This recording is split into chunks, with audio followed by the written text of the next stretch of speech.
안녕하세요. 이야기 사이다입니다. 당신의 사연을 읽어드립니다. 안녕하세요. 저는 올해 60입니다. 저는 어려서부터 머리가 좋다는 소리를 많이 들었지만 집안 사정으로 일찍 공장에 나가 동생들 뒷바라지를 해야 했습니다. 그 시절에는 학교 보내도 아들을 보내려 했지 딸은 공부할 기회조차 얻기 어려웠습니다. 그래서 저는 중학교까지만 마치고 학업을 접을 수밖에 없었죠. 그런데 제 남편은 늘 그걸 무기로 삼았습니다. 아휴, 중졸이 뭘 알겠냐. 난 그래도 고등학교 졸업했거든. 처음엔 그냥 웃어넘기려 했습니다. 하지만 그게 1년, 2년이 아니라 10년이 넘도록 이어졌습니다. 애들 학교에서 가정통신문이 날아와도 제가 읽고 챙기려 하면 남편은 꼭 이렇게 말했죠. 아휴, 당신이 봐도 뭘 알겠냐. 그냥 놔둬. 내가 볼게. 그 말이 얼마나 제 마음을 찌르는지, 나는 아이들 공부 챙길 자격도 없는 건가 하는 서러움이 쌓여갔습니다. 심지어 시댁에 가서도 제 앞에서 사람들한테 이렇게 흉을 보곤 했습니다. 우리 집 사람은 중졸이다. 이런 거 잘 몰라요. 그 순간 얼굴이 화끈거리고 땅속으로 꺼지고 싶을 만큼 수치스러웠습니다. 가장 믿고 의지해야 할 남편이 남들 앞에서 저를 그렇게 깎아내리니 저는 마음속으로 다짐했습니다. 그래, 두고 봐라. 내가 공부 다시 해서 꼭 보여줄 거다. 그때부터 저는 고졸 검정고시를 준비하기 시작했습니다.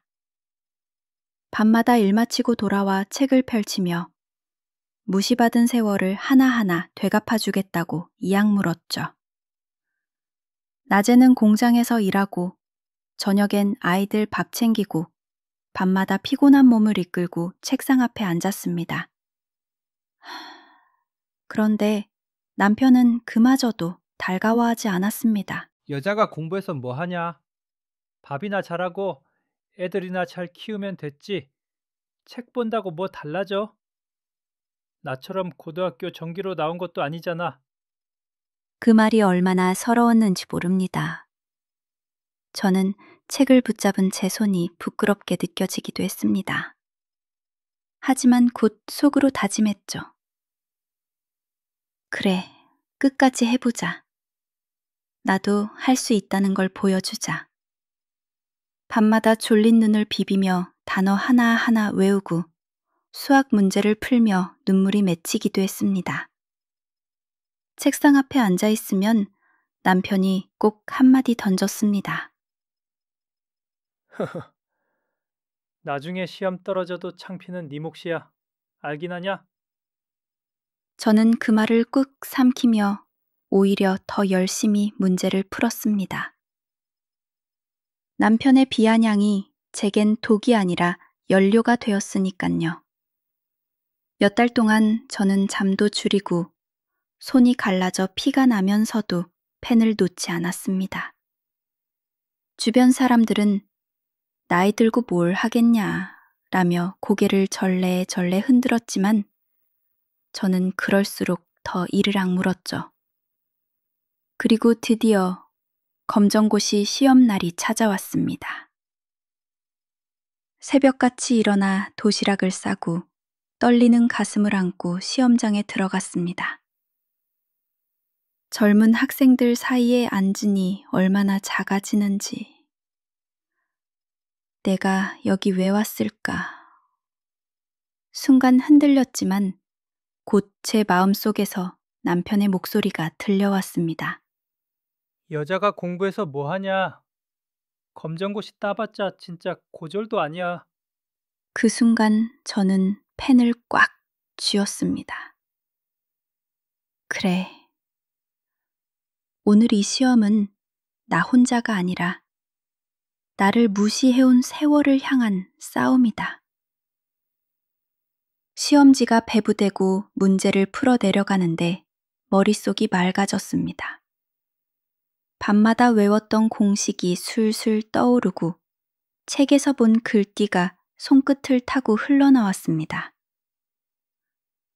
종이 위에 적는 글자가 마치 제 인생을 다시 써내려가는 것 같았습니다. 며칠기 합격자 발표일. 저는 손이 덜덜 떨려서 마우스를 누르지도 못했습니다. 옆에서 아이가 대신 클릭해줬습니다. 화면에 제 이름이 떴습니다. 합격. 이라고.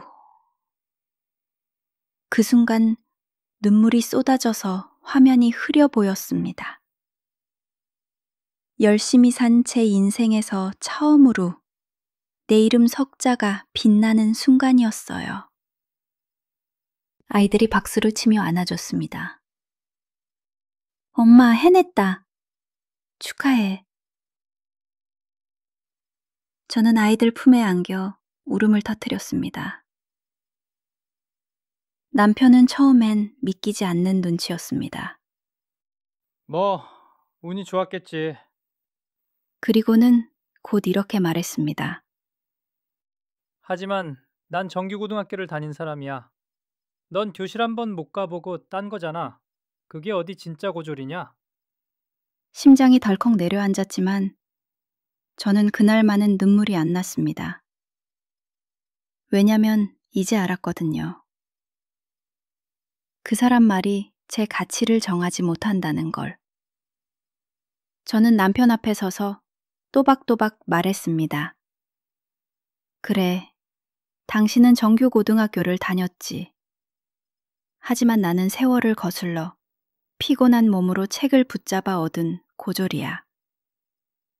내 고졸은 당신보다 값지고 더 큰 의미가 있어. 남편은 순간 말문이 막히더군요. 그날 밤 저는 가족들을 모아놓고 선언했습니다. 나 이제 대학에 입학할 거야. 검정고시로 여기까지 왔으니 더 가야지. 내가 공부 못한다고 무시하던 사람들에게 진짜 똑똑한 건 나였다는 걸 보여줄 거야. 그렇게 저는 방송통신대학교 원서를 접수했습니다. 설레는 마음으로 또 한 번 연필을 잡으며 제 두 번째 인생이 시작되었죠. 방송통신대학교 국어국문학과 1학년. 드디어 제 이름이 대학생 명단에 올라갔습니다. 그날 저는 거울 속 제 얼굴을 한참 들여다봤습니다. 내가 진짜 대학생이 됐다니. 방송통신대는 쉽지 않았습니다. 낮에는 여전히 공장일에 매달려야 했고, 밤에는 녹초가 된 몸으로 강의를 들었습니다. 컴퓨터 앞에 앉아 눈꺼풀이 자꾸 내려올 때마다 남편의 비아냥대는 목소리가 들려왔습니다. 여자가 공부한다고 뭐 달라지냐? 돈 버는 것도 아니고 집안 살림만 빌리지 않으면 다행이지. 그럴수록 저는 이 악물고 공부했습니다. 그래, 집안일 다 해내면서도 나는 해낼 거다. 시험 기간이 되면 새벽 2시까지 책을 붙잡고 동이 틀 무렵 다시 밥상을 차렸습니다. 그렇게 버티고 버텨. 저는 한 과목도 놓치지 않고 따라갔습니다. 4년의 세월은 길었지만 그 끝은 눈부셨습니다. 졸업식 날 제 이름이 불렸습니다. 성적 최우수상 김순자 학생. 순간 졸업식장이 쩌렁쩌렁 울리며 사람들이 박수를 쳤습니다. 저는 눈물이 터져 나와서 제대로 무대 위를 걷지도 못했습니다. 60이라는 나이에 대학 졸업장을 품고 그것도 최우수상을 받다니. 그날만큼은 제 인생이 다시 태어난 것 같았습니다. 남편은 제 옆에서 얼굴이 굳어 있었습니다. 자존심이 상했는지 말이 별로 없더군요. 며칠 뒤 일이 하나 생겼습니다. 남편이 집에 도착한 공문을 펼쳐보며 중얼거렸습니다. 에이, 이건 무슨 말인지 잘 모르겠네. 당신이 봐도 모르잖아. 그 순간 저는 가만히 신문을 접던 손을 멈췄습니다. 그리고 천천히 공문을 받아들고는 말했죠. 고졸이 뭘 알겠어. 대졸인 내가 볼게. 순간 남편 얼굴이 붉어지며 말문이 막혔습니다.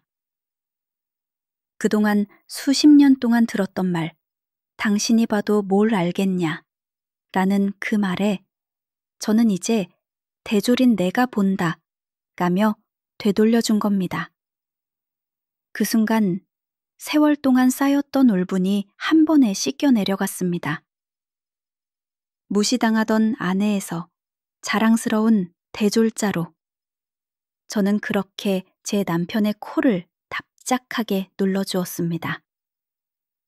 그렇게 저는 중졸 아내라며 무시만 받던 여인에서 검정고시 합격자, 방송통신대 졸업생, 그리고 성적 최우수상 수상자로 거듭났습니다. 지금은 또 하나의 도전을 앞두고 있습니다.